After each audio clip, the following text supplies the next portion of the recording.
All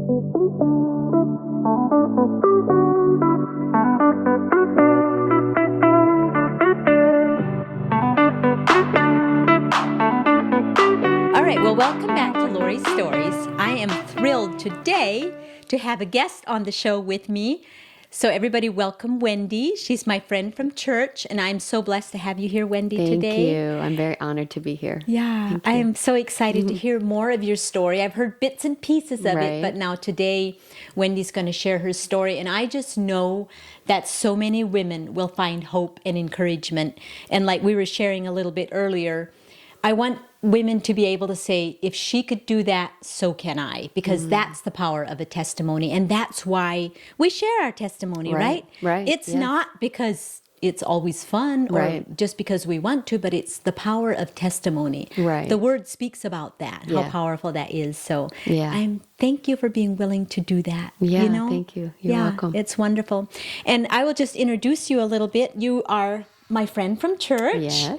Never knew you before I started going to Oasis, and I would always notice this classy little lady, always dressed to the nines, just so put together. Thank you. But not just that. It was more than that. It was your faith. It was the joy that I saw in your eyes. And I had no idea what you had been through until that one Sunday when you shared your testimony. There was a bunch of you guys that shared. You were, I don't remember who else it was that day. Pastor Brian and Jody. Yes, they did. But I cannot remember anything they said. But your testimony, I was riveted. I was like, wow, wait, she's been through that? And there she is testifying of the goodness of God. And so you've just really inspired me. And that is one reason I have asked you on today. Thank you. To share your story. So to start off, I'm just going to ask you some basic questions, kind of to lay a little bit of foundation on your life. And so the listeners know kind of where did you grow up? Yeah, so I actually grew up not very far from here. I grew up on a dairy farm outside of Osseo. So spent my entire childhood on the same place. That is wild. Yeah. Oh never my moved. goodness. That had to be security to some level. And I didn't even realize that that's security, but it it is. Yeah, it was. Because you hear about children who move around a lot and how that can be like very disrupting for them. Same school my whole all the way through. Everything all the same. Did you go to school in Osseo then? I did, yes. Wow. Wow. Yeah. See, I'm going to learn so many things about you today too. Yeah. Did you live on a farm all your life then? I did. It was a dairy farm. And my parents owned 2 homes on that farm. We lived in one. My grandparents lived in the other. Aww. And then eventually my uncle moved into the farmhouse and we moved into where my grandparents lived. So we stayed on the same property. That's amazing. Yeah. And they're still there today. Wow. Yeah. That reminds me a little bit of how I grew up, because the Amish would do that too. Like you live on the same property as your and the grandparents be very involved in your life. Yeah. Okay, so what would you say was the best part of your childhood? I think looking back especially, the security of just being in one place next door to my grandparents, that just the fun of being on a farm. I mean, obviously it was hard work and there were things about it that, I didn't like. I didn't enjoy cold winters out on the barn, working in the barn and stuff, but just hours and hours of playing outside with my siblings and all the neighbor kids that we got to, that all also grew up on farms and spent their lives doing what I did. And, so that was probably for me, what I look back and can say I enjoyed the most. Yeah. That's beautiful. I love that. Something that is missing way too much now in today's children world. Okay. So, and I know that you grew up then and you got married, still in that where did you get married? So we got married in Augusta where we were attending church. The Assembly? Yes, Assembly of God. Church? Yep. Okay. Yep. Wow. He was my high school sweetheart. We started dating before our senior year in high school and got married right after school. So graduated in May, got married in July. Wow. Yeah. So you never went to college or anything? I didn't. Wow. No. Wow. Yeah. And you just knew that That's what you're going to do. Yeah. And that's all. I didn't really have any aspirations for any kind of career. Yeah. And, we weren't really, the way we were raised, we weren't really, encouraged. Right. Right. Because farm life was so much more common back then and an accepted way of life. And, it was. Yeah. And it was good. Mm-hmm. Yeah. Okay. So, And then how long were you married? So I was married for 36 years. Wow. Yeah. 36 years.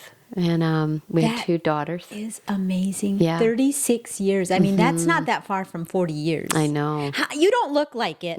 Good. I mean, I don't, that is crazy. Yeah. And I know you've told me that before, but I'm just hearing it through fresh eyes today. I think 36 years is a long time. It is. To be committed to somebody. Yeah. Yeah.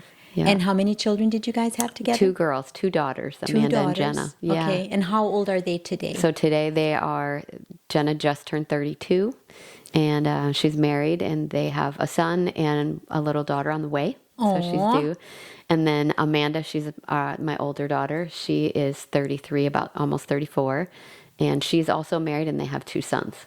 Beautiful. So you have 4 grandchildren? I will, yes. Wow. Yeah. Wow, almost Number 4 is 4. on the way, yes. Wow. Yeah. That is wonderful. And I know that you have a lot to do with your children. You're in their lives. You're active in their lives. Yes. And it's a beautiful thing. Yeah. But I also know that today you are not married. I am not. And you are single. Yes. So that is why we brought you on today, to kind of share the process of what happened and just whatever you're comfortable with, obviously. Yeah. Yeah. So just share your story. Yeah. If you would. So I'll just start out by saying the obvious and then just kind of backtrack a little bit, how we got where we were. So my husband was arrested for repeated sexual assault of a child and 3 counts of enticing a child in December of 2022. So that's going on 3 years almost. Almost 3 years. Yes. Wow. But pretty recent. Yeah. Pretty recent Still feels very fresh. Yeah. Yeah. Wow. Yeah. And our marriage we had really good times, but he really struggled. I think there was a stronghold in his life, and he really struggled with infidelity. So it was kind of this off again, on again, fall into sin, try to rebuild our marriage, and then, pattern that just continued really throughout our entire marriage. And I think as the years went on, and he just progressively, things just got darker.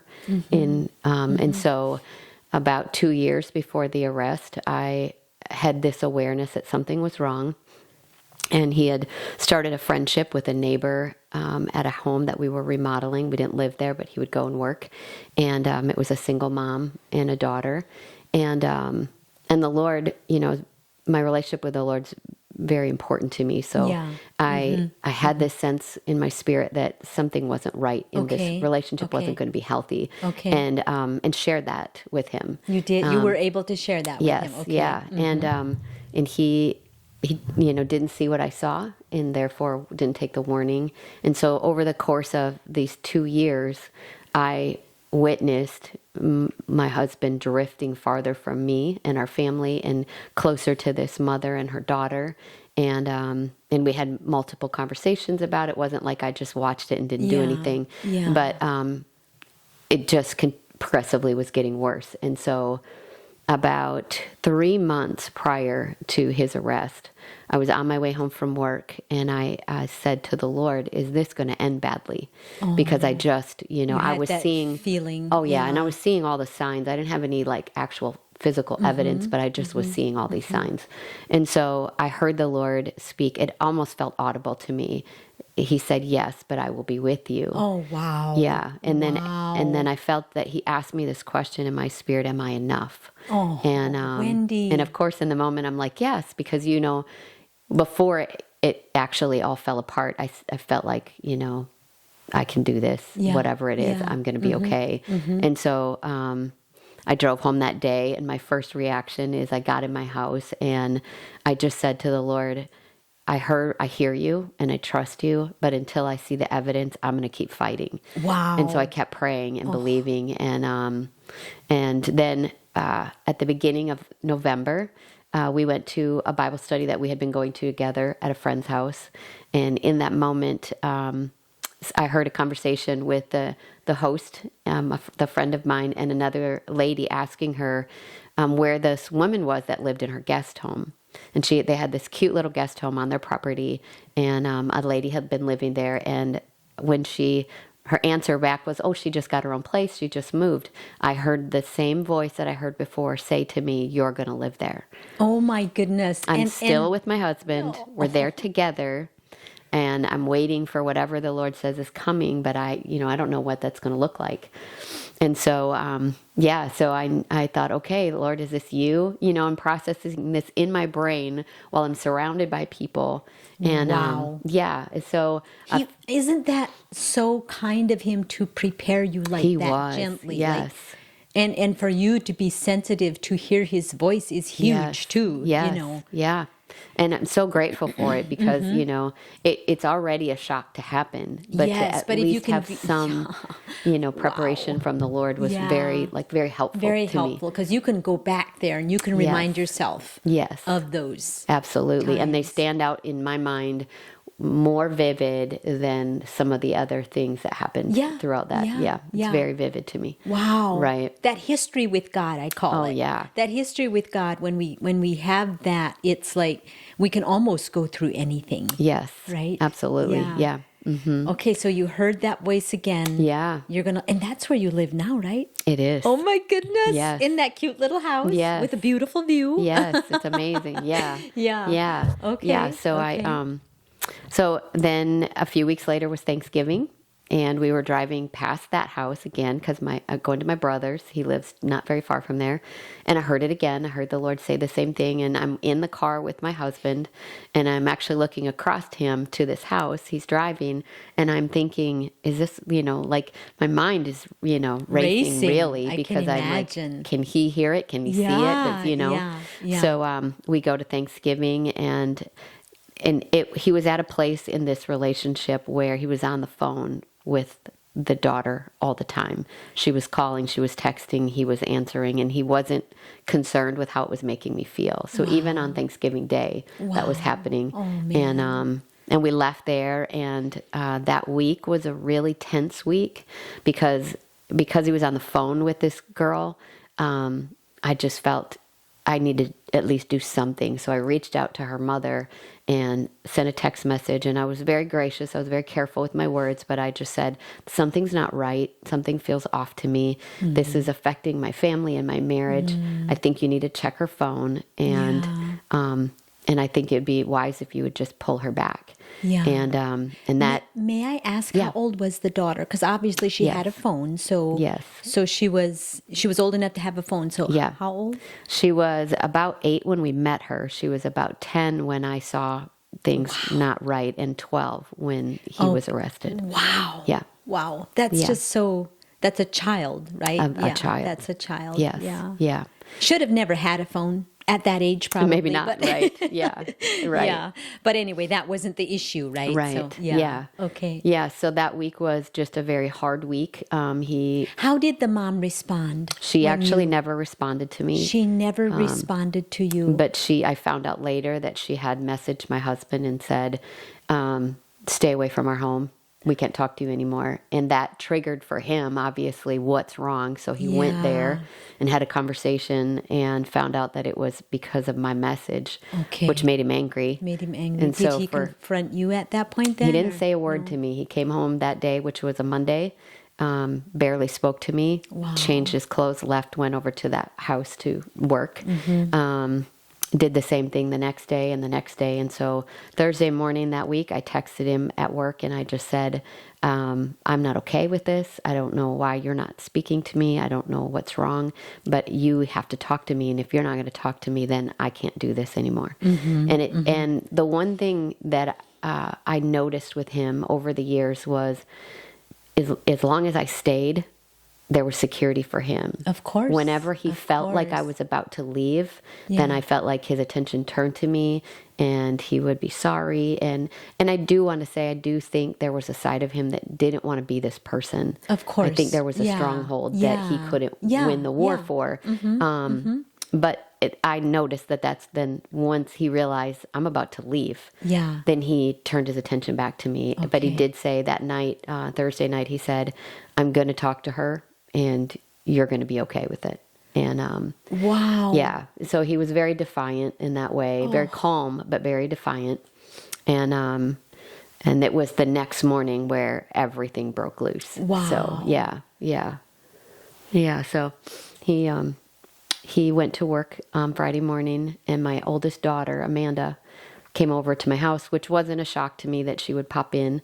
And we started talking, and in the conversation, she finally just let me know that on that day before, on Thursday, she happened to run into a neighbor who lived right next door to the house where he was working all the time.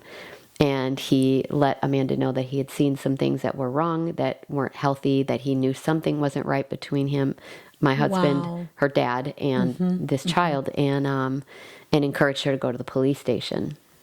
She went from his house to the police station, talked to the chief of police, who said, well, we've been watching him for a year, and which was a shock to all of us. We had no idea. You had no idea. No idea. Yeah. And so he told my daughter, he said, we would, prefer that you not tell him. If he's innocent, that's good. If he's not, we need to stop this. And so she came to my house then the next morning, shared all this with me. And it was like, that's what I needed to give me permission to leave and say, okay, I do want to go. I wanted to, but I would think I didn't feel like I had the permission to do that. And so I did leave, in a panic, and just this, like, I think I felt panic just came over me, and I just said to her, I need to get out of here. I just got to get out of here. Suddenly I felt like I lived with this, like a monster. And I don't mean to to be unkind, but that's how I felt. I was scared. In that moment, reality hit, because you had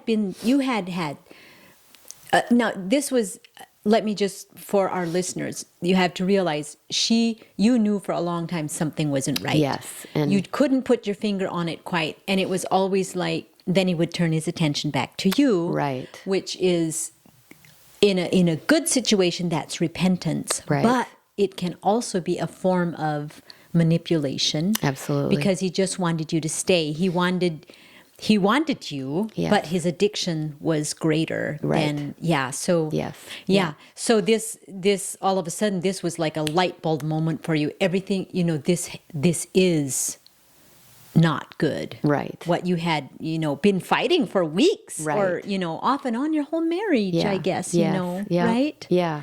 Wow. Yeah. So we packed up as much as we could fit in our two vehicles, all my personal belongings, and I went and stayed with my other daughter. They had an extra room in their house, and I let him know, I'm like, my spirit is not well with this relationship that you're having, and I can no longer stay with you when this is the choices that you're making. And he didn't seem to fight it. He just said, okay, if that's how you feel. And so I stayed there. And in that week, the first week, I had asked the Lord, at one point, I'm like, how long is this going to take? How long is this going to take? And I heard the Lord say within two weeks, like it was going to come to a head within 2 weeks. Wow. Which meant that I think, I took that to be the arrest would happen, that the police would jump. And so I was there for a week. He reached out to me, and he had found out within that week that he was, in fact, going to be getting in trouble. The police had been back to the girl's house. The mom finally cooperated, which she hadn't been throughout this entire year. Okay. And so she cooperated, gave the phone up of the daughter, and whatever they found on that was enough to make an arrest. So on December 21st, he was arrested and charged with the crimes that he committed. Yeah. Wow. Yeah. Right. And the mother knew. It's like, you would almost think there would be some kind of, I don't know, consequences there too. Yeah, because she was so young, and because it was a long relationship, I think there was a lot of, grooming. They said that, there was a lot of grooming that happened. True. And so I think it started because he built this, like, he groomed her into this relationship. And so it's like a victim mind. That makes a lot of sense. Yeah, absolutely. I didn't even think about it from that perspective, but that makes a lot of sense. Yeah. Because in the, I don't know, are you familiar with the organization out of Eau Claire? They're called, they fight for human trafficking. Right. And they raise a lot of awareness how young girls get into that situation. Right. And it is a lot through grooming. It is. And it starts by they might work at a massage parlor, or they think they're going for a job interview, and Right. it's wild, Yeah. and it's an epidemic. It is, You know, it's yeah. just, it's so sad. Yeah. So that makes a lot of sense but it's harder to think that when it's a person, and I didn't personally know Right. your husband, but it's hard to think, okay, yeah, that's probably usually what happens. They Yeah. usually are groomed Yes. at that young age. Yes, and he did. I mean, those were the things that I could see from the outside. He would buy her gifts. Like, she asked, she wanted something, and he would buy it, and I would, protest. Like, we don't give to our grandkids this way. Why are you giving to the neighbor kid this way? Yeah. And so I saw the patterns. Yeah. And I wasn't aware before that. I didn't know anybody else who had done anything like that. Yeah. So I wasn't really educated, but I knew Exactly. what I could see, and I knew that Yes. the Spirit of the Lord was stirring in me, Yes. that things were wrong. Yeah. My girls were seeing it. Yeah. So, it wasn't just me. So during this time, were you able to talk to your daughters? Yeah, Did you they have were very You open. always had their support. So it Yeah. was, so hopefully that helped you not ever feel like you're just so alone in Right. this. Yeah, Yeah. if you had your daughters. Yeah, they were very, and that's kind of that. As a mom, you don't want to drag your kids into that. I I didn't know. want to turn my kids against their father. Of course. But they were seeing it and coming Yeah. to me too. So together, we all knew. And it's different if they're adults, Right.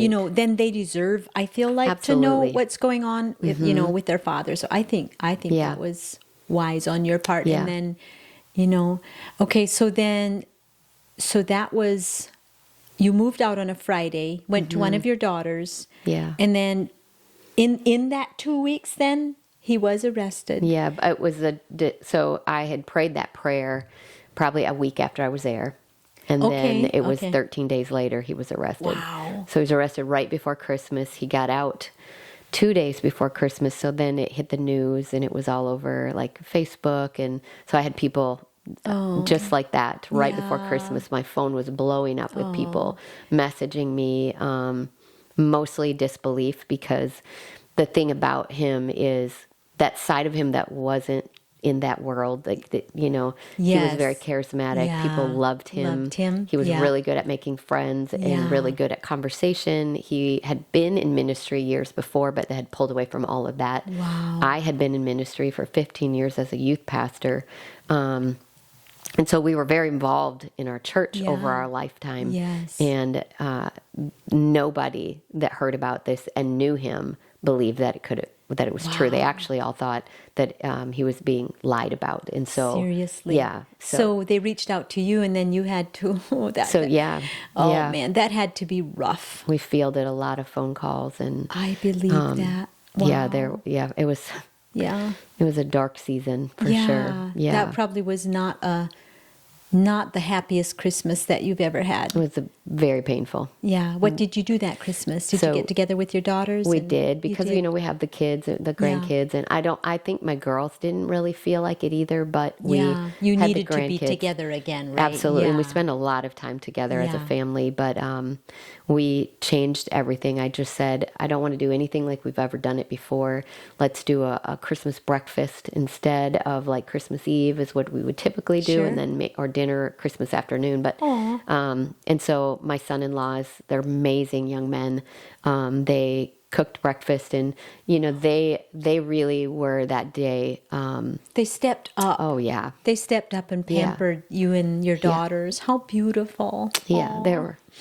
I'm sorry. No, it's They're good. amazing. It's good. So Yeah. I'm very grateful for Yeah. my son-in-laws and my Yeah. daughters there. Yeah. They all were. And so they strong. all had your back, and they all have your Yeah. back. And even yeah. in their own grieving, they were they were still Wow. incredible. So So it could have been even more painful for you if you wouldn't have had them in your my corner. corner, yeah. And you had your church family as well, Absolutely, yes, right? yeah. Yeah. So Yeah. So was there ever a time that you felt like you're so alone?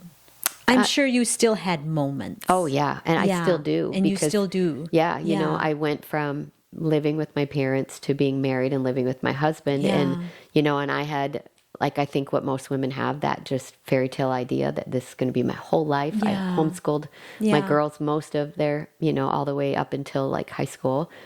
So I stayed home a lot. I didn't go to college. I was like the stay-at-home mom most of the time. I worked some short part-time jobs. And you loved that. You wanted to be. I did. It was your, like you said, your fairy tale life. And my gosh, you had 36 years of it. Yeah, right. Yeah. Even though, it wasn't all good. It was all, you had things to work through. But it's still like, that's pretty amazing. 36 years of that. And now you have the single life. It's kind of reversed.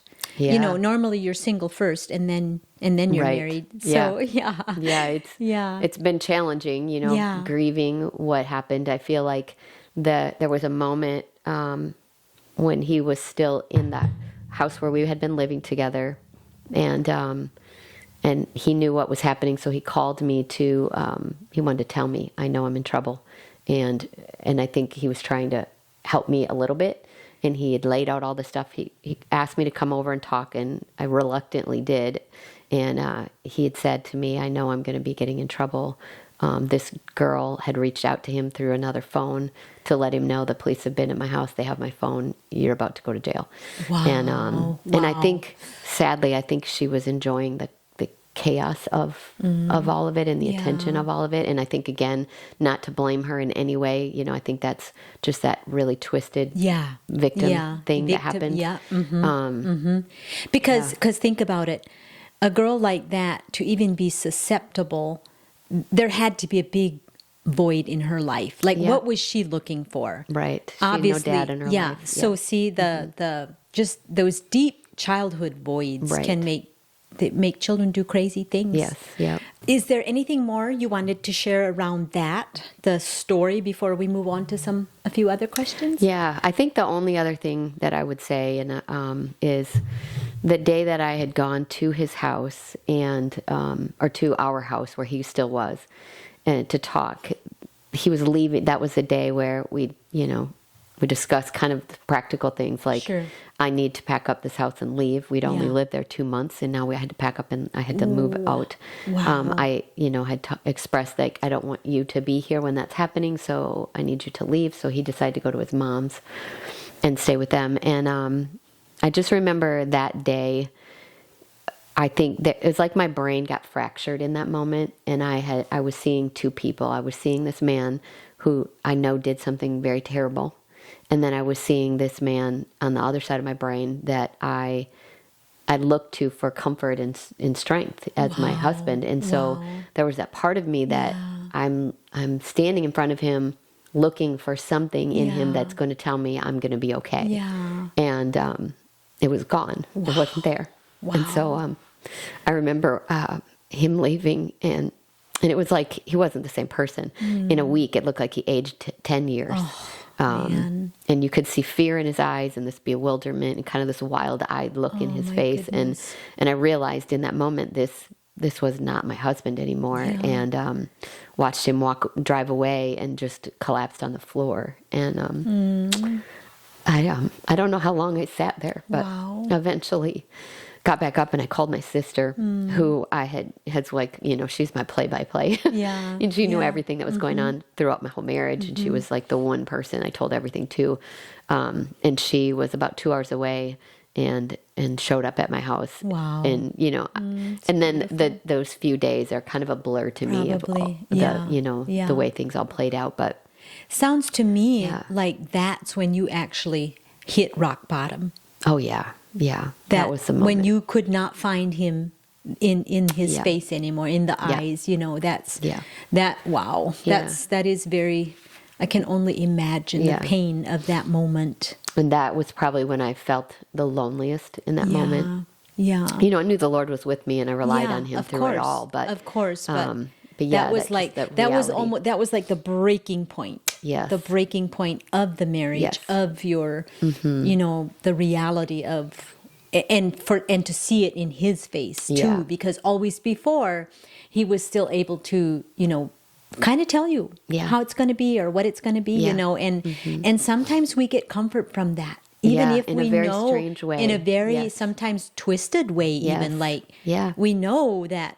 Yeah, we won't go into that, but it's all part of that.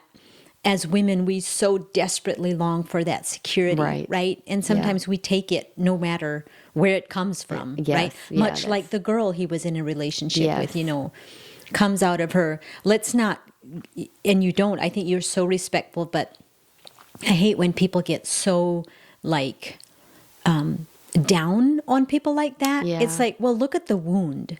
What was missing in their life? Absolutely. There's if she would have been cared for the way that every little girl longs to be cared for, that probably wouldn't have happened. So and I don't know what your husband was through as a child. We don't know. You might know, but I just always say, let's not be too quick to yes, we want to call wrong. But we also want to be, I like how you have acknowledged and recognized that this was yes, it was sin, but it was also a stronghold in his life that for whatever reason had such a hold on him. And I know, that there were things that had happened to him when he was a child. That it just started this chain of events. Absolutely. Had he gotten the right kind of help, and if we knew how to get him the right kind of help, maybe we could have prevented this. We just didn't have the tools. And that's what I want to just speak to our listeners a little bit around that for now, because that's powerful. If we would have had the tools, and so today, in today's world, so we were just talking about what probably happened to this little girl in her childhood, what probably happened to Wendy's husband in his childhood. Those things have been going on since the beginning of time. And once in a while, this is nothing new, by the way. It has been happening since the beginning of time. I mean, just read the Old Testament. It's like there's some pretty serious things in there.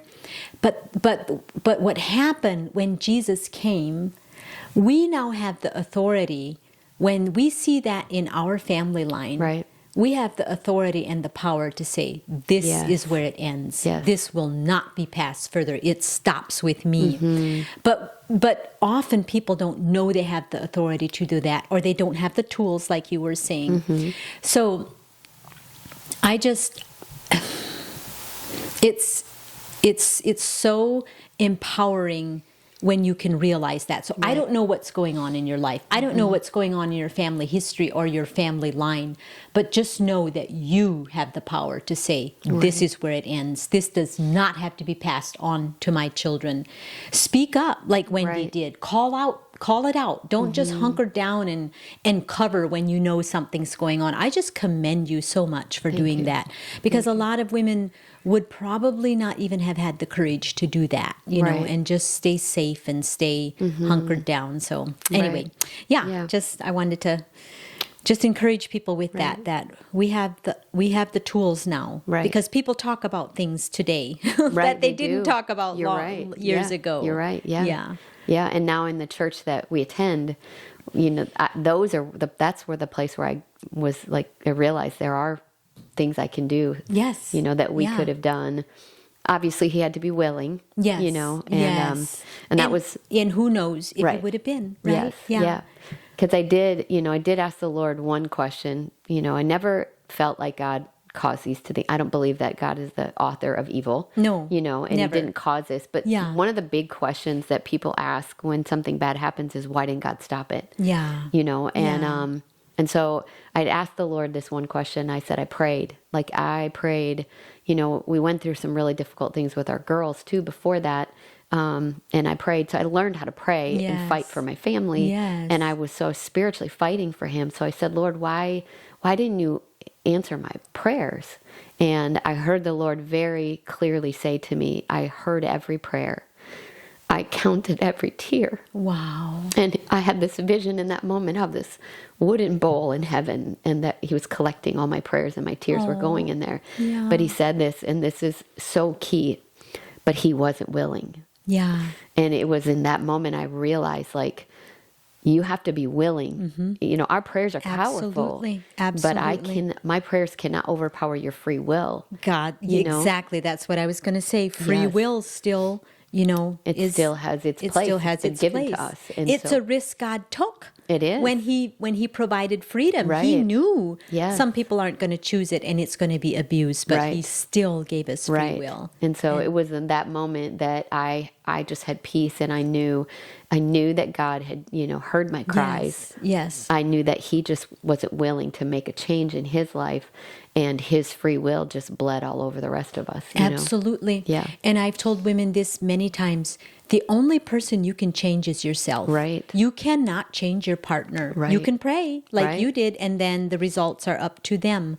But sometimes we just, but think about the tenderness, the heart that you have on the other side of this. Oh, yeah. And I know you're going to help women. I know you are already helping women, and I think you're going to write a book. And do you want to share the title of your book? Well, is it too early for that? Maybe too early. But, maybe too early. That's okay. That's okay. So sure. I think right now I'm really just feeling like this, like short stories or short. I share on Facebook quite a bit. Yes, you're an amazing writer. Yes. Yeah, and I feel like that's kind of where I'm at right now. Yeah. And we'll see what the Lord does with it. Yeah. I've had different ideas of, a Facebook page where I write on there. So those are just ideas that, I just need to get your feet wet a little bit. Yeah. Besides, writing takes a lot of time. Yes. And you work full time. I do. You work at the church, which I think you have an incredible job. Yeah, me too. And yeah. So I'm so happy for you. Yeah. So I did want to ask you, what would you say to women who find themselves in a similar situation today? Yes. I think, one, don't be afraid to ask for help. But the right people and the right help I think often we run to the people who are going to just sit in the mud with us. Yes. And, or pity us, which we're not looking for. Right. Yeah. And I think, so the key, I think, is to run to the people that are really have the tools to help us. Yeah. And, obviously in my situation, if I would have known enough I would have, as difficult as it would have been, I would have went to the police myself if I had evidence. Wow. I just didn't have any. Wow. I just had, that circumstantial things that the neighbors had. And, but, just to go find help, whether it's like abusive relationship or infidelity, which is probably what most women walk through in their, more than anything else. And to find a church. And that was something that was because there's a lot of shame that comes with this kind of, what happened to my husband. Shame even that feels like we felt, my girls and I, kind of like we were in a glass house and the whole world was watching us. Yeah, I can imagine that. And to grab people to have around me was so important, you know. So I had reached out, before I started attending our church, I'd reached out to the pastor and his wife a few times for counsel because they were separated from my world. Yes, exactly. And I felt safe to do that. I'd known them from previously. They were youth pastors. I was a youth pastor. And just to kind of have those people in your corner. But then that intimacy with the Lord. Yeah. Like that was what really has walked me through this. Just, spending every single day time with the Lord and learning to hear his voice. Yes. So important. That just is so precious when you, so I encourage people, run toward the Lord because a lot of people want to blame God when bad things happen. I know. And God doesn't, he's not the author of sin. He just isn't. He's not. And, but he's also not going to step into our free will because when he does it to you, then he has to do it to me. And then it just, absolutely, it changes what God's design was. Yeah. And so to just be able to be aware of that, this isn't God's fault, but he can help me through it if I run to him. Yeah, that's powerful, Wendy. Yes. I love that. Yeah. So if you're struggling, take that.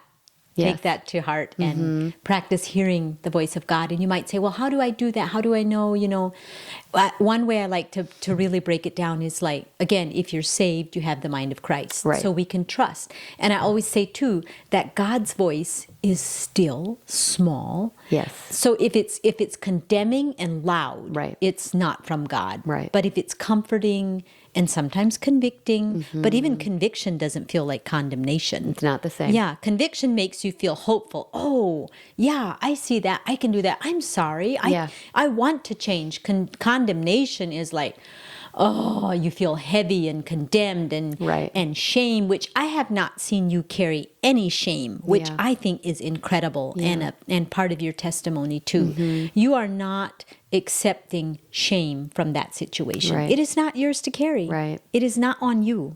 So I love that. So, and then I like to, we pray, we spend time with God, but I feel it is every bit as important to then be quiet and listen. Listen what He wants to say. I call it listening prayers. You're still praying. You're still in a posture of prayer, but now you're listening for what He wants to tell you. And often it's an impression. It's a, like Wendy was saying, it wasn't the audible voice, but you just knew that you knew it was Him. So you learn to know His voice because the Bible says, my sheep know my voice. And spending a lot of time in the reading the Bible, reading the Word. And that becomes true too. It reminds me of my mother, who is still Amish today, but I would tell her a lot of like, well, God, I heard God or whatever, and it was so confusing to her. And she asked me one time, she said, well, how do you know that that's God's voice and not the devil? And it just it stopped me. And I told her, well, I think it's because it's like how the Bible says, my sheep know my voice. And I'm His sheep, and I've learned to know His voice. I'm not the devil's child. Used to be, but thank God I'm not anymore. I know. So I've learned to recognize His voice too, and it's often loud and accusing. So that's a big difference. Loud and accusing is the devil. Quiet, convicting, and soft is the Holy Spirit and God. Very loving. Okay, one more question, Wendy, before we wrap this up. I wanted to ask you, what are some ways that even today still, because this is now 3 years and healing is a process. Healing is a process. And I've seen you like blossom and bloom in your, well, not that I knew you that much before, but from the time I knew you and all this has happened, I've seen nothing but a confident, inspiring woman who is following the call of God on her life. So what are some ways that you have found and are finding healing, and even like even if it's like I know the prayer and the spending time with God, but outside of that? Being very intentional about the people I surround myself with. And and I've learned that over the years, not, wasn't something I've always known. There was a season in my life where I really surrounded myself with people who told me what I wanted to hear. You're right to be mad about this, and you're right. And just getting to a place in maturity with the Lord where I realize I need to surround myself with people who tell me what I need to hear. Okay, Wendy, you got to get out of the mud. You need to quit feeling sorry for yourself. And there's not healing in ruminating on your problems. And so that's been huge for me. So I have a lot of friends, but I have a few close ones that I surround myself with, that I go to them when I need to hear the truth. That's amazing. And, that's powerful. That's big to me. We need people like that in our lives. Right. And when the church doors are open, if I can be there, I'm there. Because even in those first few, year even, to go alone to anywhere, because I wasn't used to that, was very lonely. And the enemy, he was lying to me all the time to try to make me feel like I can't go somewhere. I can't go to church by myself. I can't go to that event alone. Who's going to sit by me? Who am I going to talk to? Because the church was also very new to me. I'd only started going there in July. And then I was, by that December, I was by myself. And most of the people I really didn't know well. But I just felt determined. The enemy took my husband down, but he wasn't about to take me down. And I was very determined that way. I forgave really quickly, which is different than trust and reconciliation. Absolutely. Completely different. We choose to forgive and then we walk it out. Trust only comes by them earning back the right to be in your life. And, So, I'm not reconciling in that relationship, but I have forgiven, and I did that quickly.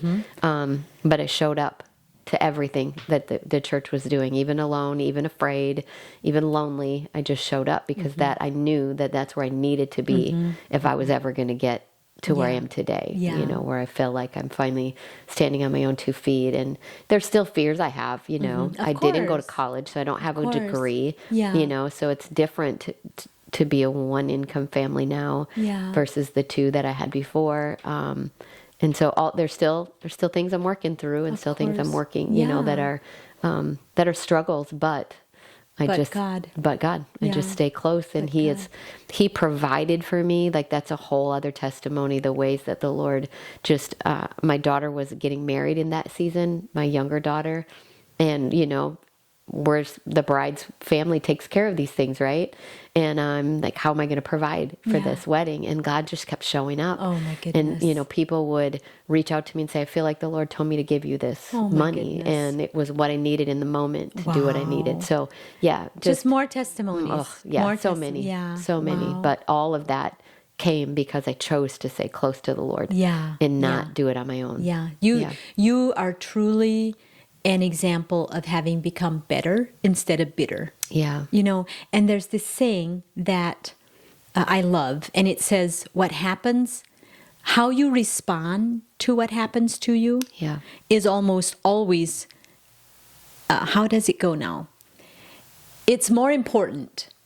How you respond to what happened to you is more important than what actually happened to you. Yes, I agree with that. We have a choice. Yes, we have a choice how we respond. Absolutely, And you, my friend, have responded well. Thank you.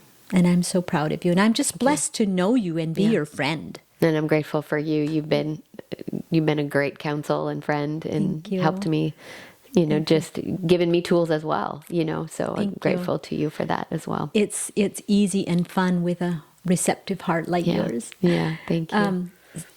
So I think, unless you have one last nugget of wisdom, we'll wrap it up. Yeah, I think. Anything else that the Holy Spirit would want you to just... I think the most valuable thing is just stay close to the Lord. Yeah, you absolutely. know, surround yourself with people who will tell you what you need to hear, not what you want to hear. Those are the things that I think are, to me, have been the most influential in getting me where I am. Yeah. It's really powerful. Yeah, thank you. To not look to the right, not look to the left. Yes. Surround yourself with good people. Stay close to God. Get a handful of people that will tell you what you need to hear instead of what you want to hear. And a good church, a really, really good and stay grounded. Yeah. That's amazing. Yeah. Well, thank you so much, Wendy. Thank you. I really enjoyed having you and hearing your story, and I hope that you find encouragement in her story. If you want to see her, you can tune in on YouTube, and then you can watch this live. Otherwise, you can find us on Spotify, Apple, whatever you call that. What is it called? Apple. I never listened I'm there. not sure. So Apple Podcast. Apple Podcast. I always scramble that one. Anywhere you would normally listen, you can find these. It's called Laurie's Stories. And I hope you're encouraged, and we would love to have your feedback. So until next time, God bless. Thank you.